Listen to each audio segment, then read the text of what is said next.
大家好，我叫简美丽博士，我来自美国。I came to China with my dog, who's also known as 小美丽。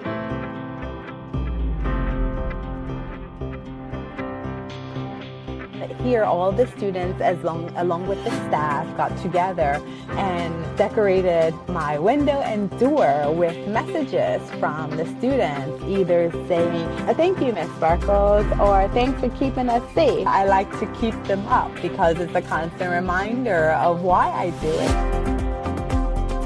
Well, you know, with Guآn, it's very diverse and it's open and it's comfortable and it reminds me, you know, of like a portion of home.